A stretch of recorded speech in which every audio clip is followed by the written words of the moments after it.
Hey everybody, I'm Kris. Since 2012, the Jaybird BlueBuds X have been some of the most popular in-ears out there, and for good reason. But let's face it was time for an update. Now that update's here in the Jaybird X2s. Was it worth the wait?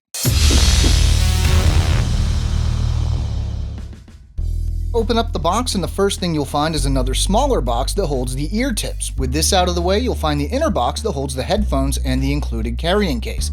Inside this case is the USB cable, and a pouch holding the in-ear fins and 3 X-Fit clips.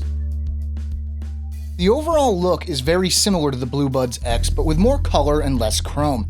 The design reflects the minimalism popular in 2015 designs, and the X2s definitely look a little better as a result. The build is plastic, but still quite solid. Like the BlueBuds X, the X2s come with a 1-year limited warranty, as well as a lifetime warranty against sweat-related damage. This sweat resistance makes the X2s a good option for bringing them to the gym, as do the in-ear fins meant to hold them in place. One change here is the addition of 3 new pairs of tips. The silicone tips included with the BlueBuds X are still present, but now Comply memory foam tips are included as well. These definitely helped me to find a better fit, as once I found the right combination of fins and tips, the X2s stayed put. The included carrying case has received a major upgrade, with the clamshell design of the original being swapped out for a silicone case that's both easier to use and more protective. The X2s still use Bluetooth 2.1, albeit with EDR, and the company points out that later versions of Bluetooth do nothing to benefit sound quality.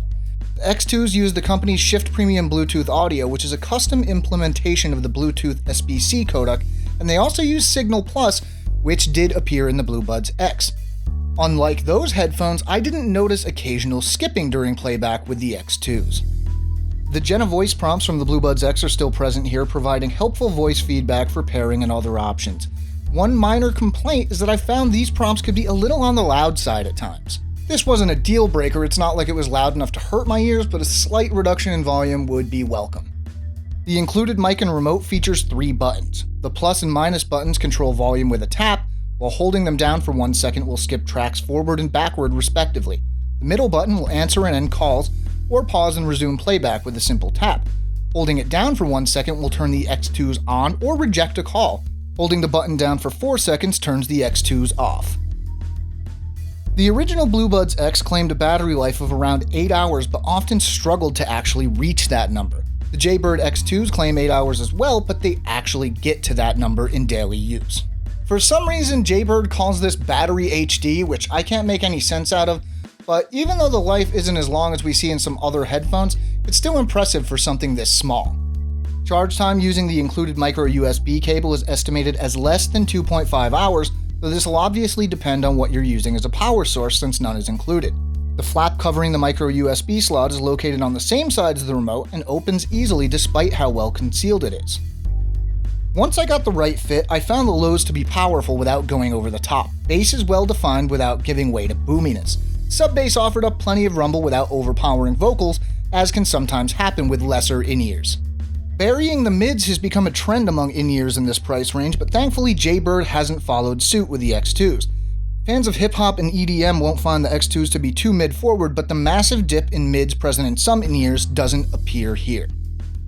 High-end roll-off is generally a necessity with in-ears, since the drivers being so close to your ears could easily lead to piercing highs without it. That said, it's been overdone in plenty of headphones within the last year, and again, Jaybird hasn't followed this trend. Soundstage is impressive for in-ears, especially considering we're talking about Bluetooth, but there is plenty of space around the instruments.